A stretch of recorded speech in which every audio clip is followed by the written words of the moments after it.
Liyana Hassanel, and this is Nightline. The top stories. Prime Minister urges BRICS grouping to enhance trade and reform global governance. And commercial vehicle drivers involved in road accidents, immediate suspension of license. Good morning. Prime Minister Datuk Sri Anwar Ibrahim has urged BRICS nations to expand trade among member states and push for a fairer global order. Speaking at the BRICS Business Forum in Rio de Janeiro, he stressed the need for reforms in international institutions like the UN and IMF to reflect a more democratic framework. Anwar criticized unilateral trade barriers and protectionism, highlighting BRICS' potential as a collective economic force. He said with nearly 40% of the global economy, BRICS can negotiate on equal terms within the multilateral system. And now you see, from aeroplane to technology to AI to food technology, you have this new strength emerging from emerging economies, and I think you can make a difference. And I believe that this BRICS attempt, it will be of some significant success that would alter and cause a change in the course of history of mankind. The Prime Minister emphasized that developing nations must no longer be sidelined in global governance. The forum, themed Bridging Continents, Building Future, saw participation from Brazilian President Luiz Inácio Lula da Silva and industry leaders. Anwar also reaffirmed Malaysia's commitment as ASEAN chair to strengthen ties with BRICS, advocating for cross-regional trade and investment. BRICS, originally comprising Brazil, Russia, India and China, expanded to include South Africa, Egypt, Ethiopia, Iran, Saudi Arabia, UAE and Indonesia. Malaysia was accepted as a partner country alongside Belarus, Nigeria and others. In the meantime, Anwar said ASEAN has taken steps to reform the grouping by not only increasing trade among the member countries, but also the use of local currencies in trade as a concrete way toward a more stable financial system free of unilateral domination. In ASEAN, we deliberate these issues. One, we must be cohesive. We must speak as one, based on multilateral arrangements. We must try and promote the principle of centrality, befriending everyone, supporting a just cause. The Prime Minister said Malaysia, together with Indonesia, Thailand and China, are beginning to use their currencies, even if it starts with just 10 or 20% of the trade volume, which he said made a difference. Meanwhile, the Brazilian president confirmed that he will attend the 47th ASEAN Summit in Malaysia this October, after receiving an invitation from Anwar.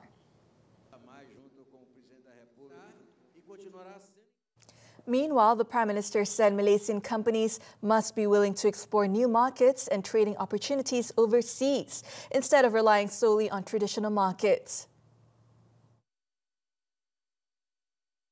At a dinner hosted by Yinson Production, Anwar said platforms like BRICS offer enormous opportunities and praised Malaysian companies Petronas and Yinson Production for their successful ventures in Brazil. He is particularly impressed because I told him that Malaysia accord great importance to the role of private sector, and Yinson in particular here in Peru, Angola, other than, of course, operations in Malaysia and the region. And I'm pleasantly surprised that in a matter of minutes after that, he asked for more details. Yinson, an independent owner and operator of floating production, storage and offloading FPSO vessels, has 3 projects in Brazil: FPSO Ananeri, FPSO Maria Quintera and FPSO Atlanta, starting from 2023. Petronas has also ventured into oil production in Brazil and opened its petrol station as well last year. Anwar, who is also the finance minister, said although Malaysia's biggest markets and sources of investment are the US and China, there are opportunities beyond them. Brazil is one of Malaysia's main trading partners in Latin America. Bilateral trade between the two nations increased by 14.6% to 20.35 billion ringgit in 2024, from 17.43 billion ringgit in 2023. Meanwhile, the Prime Minister's call for ASEAN countries to utilize local currencies in trade activities is seen as a strategic move to strengthen regional financial resilience and reduce reliance on the US dollar. Economist Muhammad Afzanizam Abdul Rashid notes that several countries within the regional bloc have begun adopting this approach in response to mounting pressure from US-imposed tariffs and ongoing global economic uncertainties. For instance, the local currency settlement framework, LCSF, for Indonesian rupiah and Thai baht has been launched a few years back, and we have seen the utilization such facilities at the commendable rates.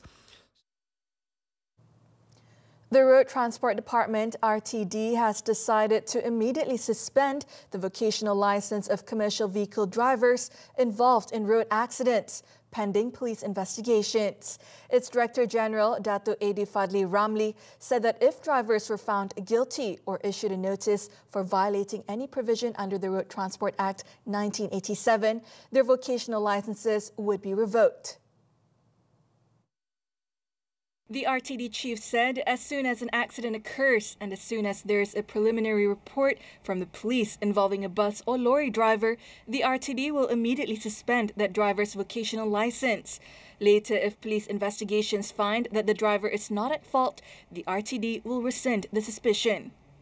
However, if the driver is found to be at fault, further action will be taken in accordance with the law, such as cancelling the driver's license and revoking permits. Vocational licenses comprise the public service vehicle license for passenger vehicles and goods driving license for goods vehicles. Suspension of vocational licenses had begun, starting with the lorry driver involved in a fatal accident involving 9 members of the Federal Reserve Unit, FRU, on May 13th.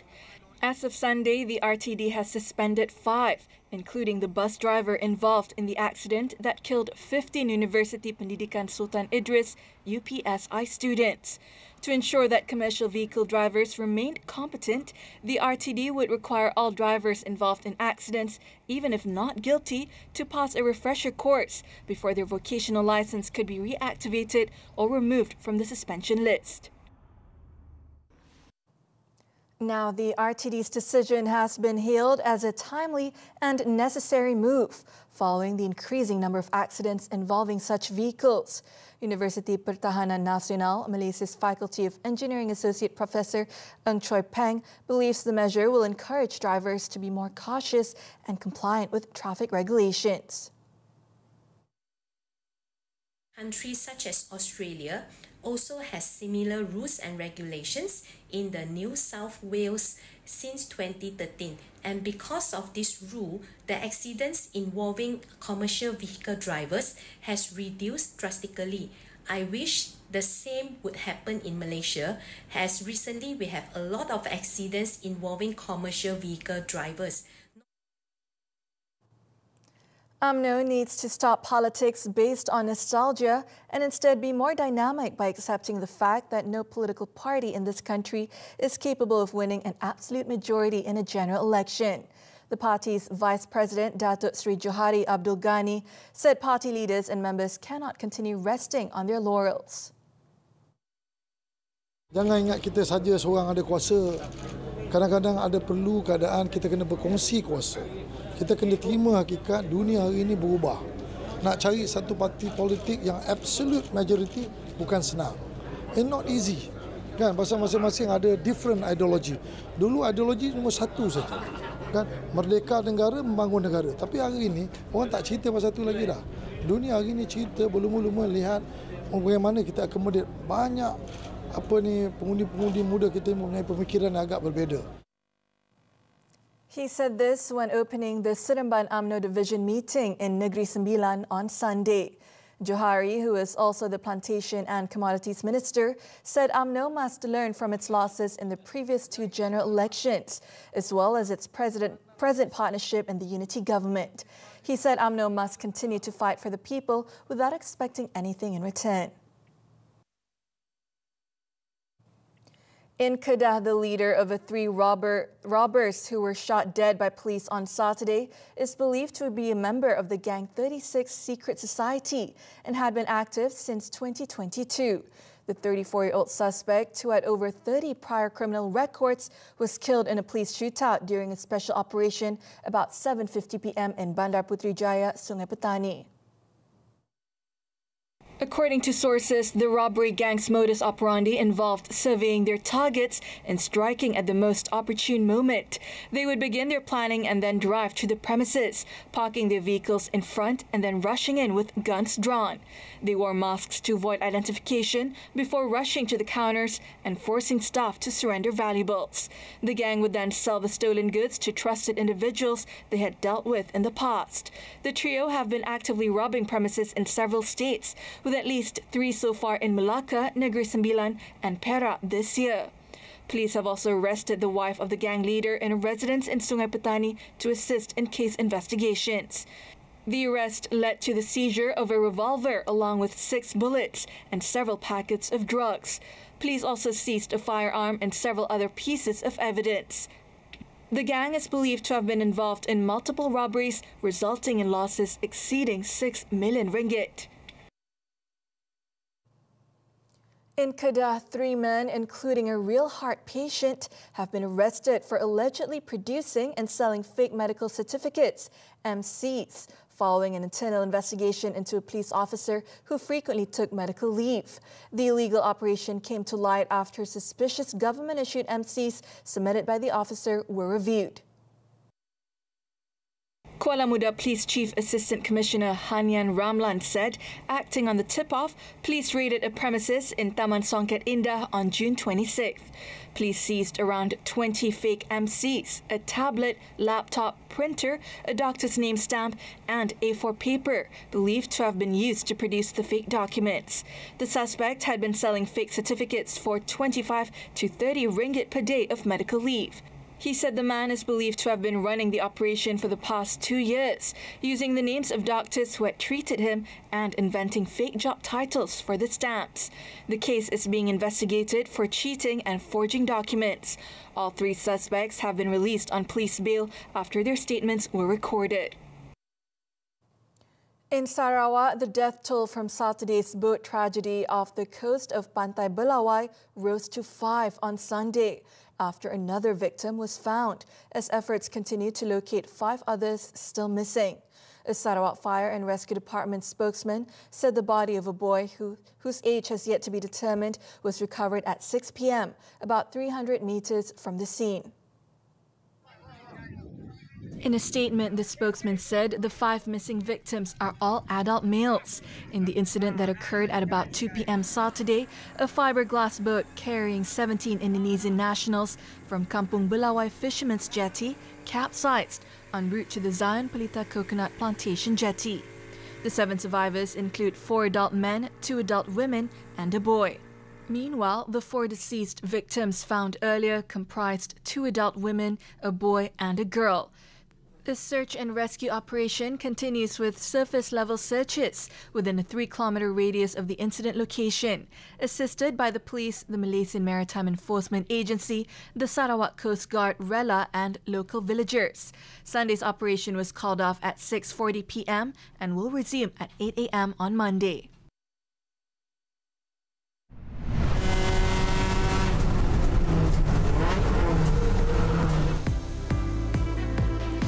Pushing limits and opening doors for the next generation. The story after the breather.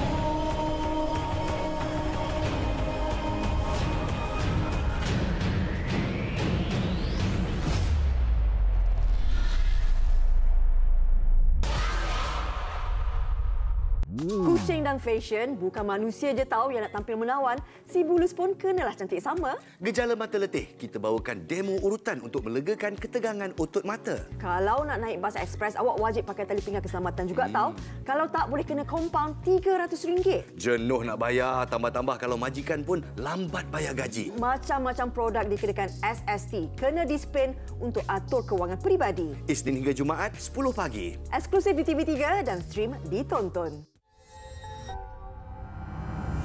Keadilan. Apa yang dimaksudkan dengan keadilan? Apa kau percaya dalam dunia ni ada keadilan? Nyawa harus dibayar dengan nyawa. Darah harus dibayar dengan darah. Welcome to the gang, Andra. Nampaknya kau memang ditakdirkan untuk jadi salah seorang daripada kita orang. Mafia. Hapuskan anak-anak mafia tu, Hari Wijaya akan turun hancur. Begitu juga dengan Serigala Merah.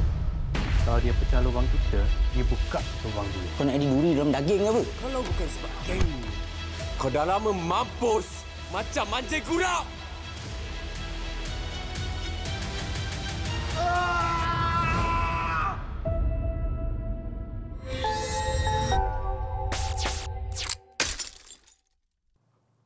Thanks for staying with Nightline. The unique flavor of durian makes it a must-have treat when the season arrives. However, high demand for the king of fruits often drives up prices, putting it out of reach for some, a reality faced by certain elderly individuals living alone. Joy lit up the faces of 30 senior citizens from the Villa Harapan Welfare Home in Airmolet, Melaka, as they were treated to a durian feast recently. The group was taken to a durian orchard in Tiang Dua, Melaka, where they were served 1.3 tons of the fruit to enjoy to their heart's content. Many of them relished the opportunity to savor the fruit, with some even sharing that it was their first time having such an experience. Makan durian terlalu sedap. Sebab semua puas makan, semua orang. Kita tak dapat macam ni, tapi dapat makan. Ini pertama kali kan? Sebelum ni memang ada orang bawa. Macam mana? Pertama kali kita datang macam ni. Mengucapkan terima kasih beramai-ramai datang jumpa kita semua, belanja kita. Makan durian ni. The trip was organized by a group of mini car enthusiasts who took advantage of the durian season to give back to the less fortunate.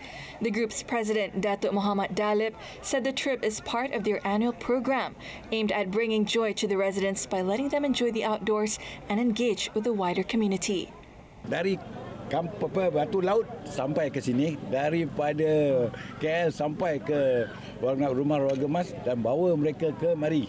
Ke Wan Durian ni memberi makan durian, menjamu mereka, yang mana ada yang dah kata dah terlalu lama tak memberi rasa nikmat durian. Hari ini dia makan betul-betul durian.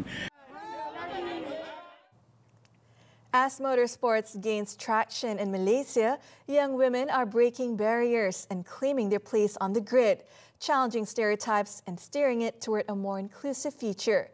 For Pulau Pinang-born Sofia Zara Mustafa Kamal, what began as a casual family outing to the racetrack has evolved into a trailblazing journey. Nightline's Muhammad Nadir Asfar met up with this 15-year-old, and here's his story. Breaking into a male-dominated sport takes more than just talent. It takes courage to challenge long-standing norms. Today's journey is about pushing limits and creating new opportunities for the next generation. Sofia Zara began go-karting at the age of 5 and has stood on the winner's podium numerous times since 2016. Now, what ignited her fascination from a young age? Both my parents do racing. So my mum used to race, my dad's still racing, and I partnered him for MTCC and S1K. So they always used to bring me to the track, and then that's how my interest got started. And I've always been drawn to the speed and the competition of racing. Racing came naturally to Sofia, who often followed her father, Shafiq Samsudin, at the track from a young age. We know that she just wants to be in the motorsport because once we put in the go-kart, she never complained. And we just go through from there. So it's just like keep on going as a go-kart and then keep on racing after race after race. And then when we switch to car, she loves cars more. Driving in a car, she enjoys it more than driving in go-kart.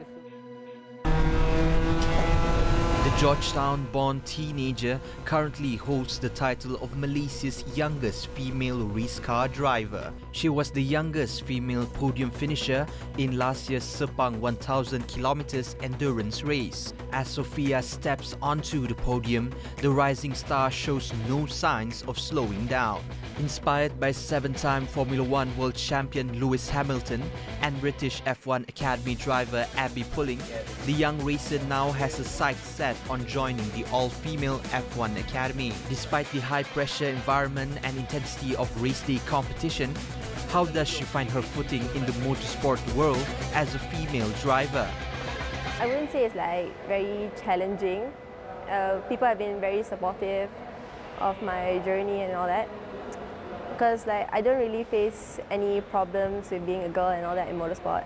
Fully aware of the example she sets for girls her age, Sophia encourages them to block out distractions, challenge stereotypes and pursue their dreams, no matter the odds. I think they should just try it. Because even though it's different from the path of others, that's just really what makes you stand out from others. Sophia's rise is not just about racing, it is about rewriting the rules of who belongs on the track. Her journey signals a new era of fearless talent, redefining Malaysia's motorsports scene. Muhammad Nadi Asfar, TV3. Thousands affected by Indonesia floods. The details when Nightline returns. Kerja kita belum selesai.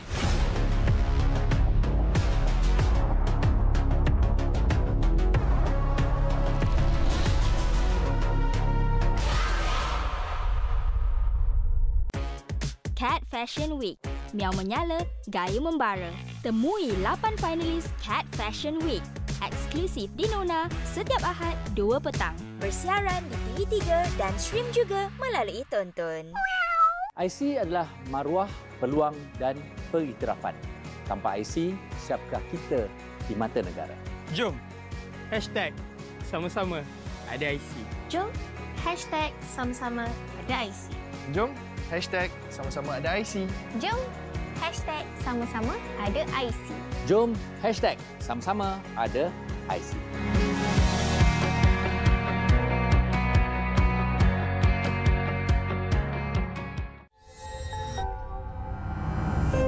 Keadilan. Apa yang dimaksudkan dengan keadilan? Apa kau percaya dalam dunia ni ada keadilan? Nyawa harus dibayar dengan nyawa. Darah harus dibayar dengan darah. Welcome to the gang, Andra. Nampaknya kau memang ditakdirkan untuk jadi salah seorang daripada kita orang. Mafia. Hapuskan anak-anak mafia tu, Hari Wijaya akan turut hancur. Begitu juga dengan serigala merah. Kalau dia pecah lubang kita, dia buka lubang dulu. Kau nak diburi dalam daging ke apa? Kalau bukan sebab geng, kau dah lama mampus macam mancing gurau.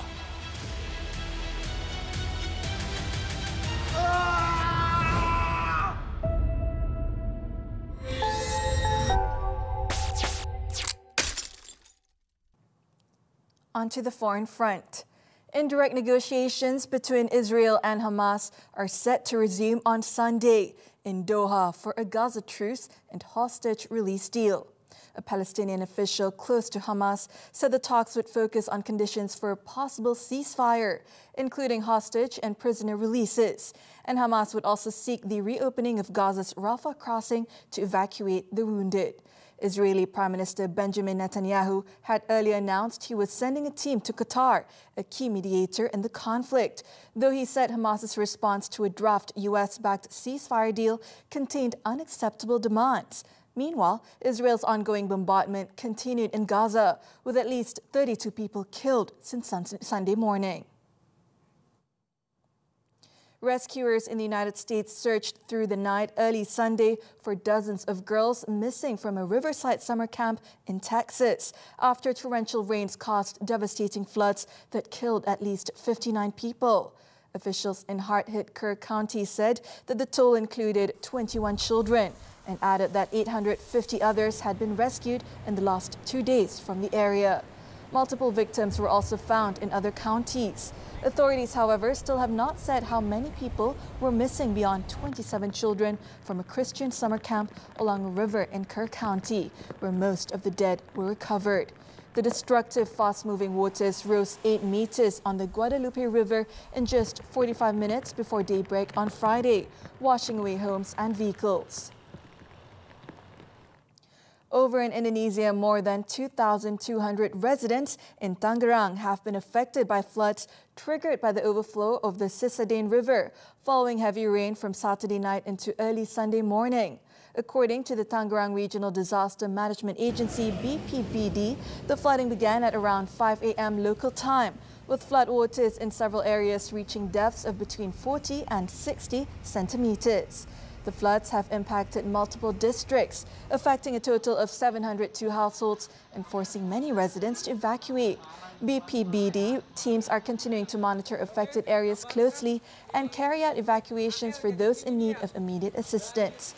Efforts to distribute food and essential supplies are ongoing, with BPBD coordinating with relevant agencies and the Disaster Rehabilitation and Recovery Division to ensure aid is delivered smoothly to all affected residents.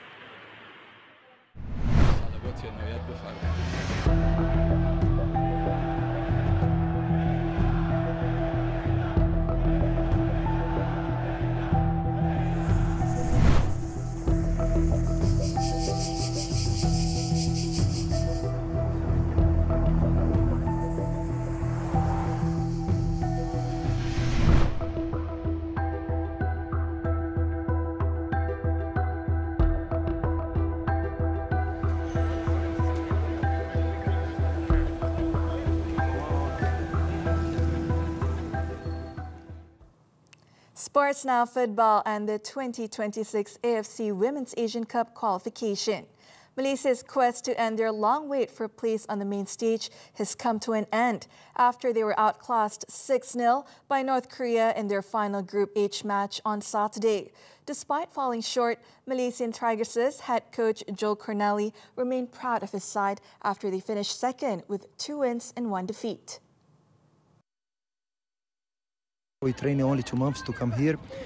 It's my time here in Malaysia team. So I'm very proud about what we achieved here, and I have sure that with more time of the work, we can improve more, and in the next time, maybe in the next competition, we can achieve a better position. Malaysia had earlier ground out 1-0 victories over Palestine and hosts Tajikistan, showing grit and discipline before running into a clinical North Korean side. North Korea, who had already thrashed Palestine and Tajikistan 10-0, once again underlined their dominance. The Koreans scored through Kim Ha-young in the 40th minute, followed by Myung Yoo-jung, a hat-trick from Kim Kyung-young and Ri Hae-gyung. The result sealed North Korea's top spot in Group H and confirmed their place in next year's finals in Australia. Still on football, the 2025 FIFA Club World Cup. Real Madrid survived a dramatic period of injury time featuring 3 goals and a red card to beat Borussia Dortmund 3-2 in their quarter-final clash on Saturday. Gonzalo Garcia put Real in front when he volleyed home his 4th goal in 5 matches in the 10th minute. The late drama did not change the outcome, with Xabi Alonso's men advancing to the semi-finals, where they will face Paris Saint-Germain PSG on Wednesday.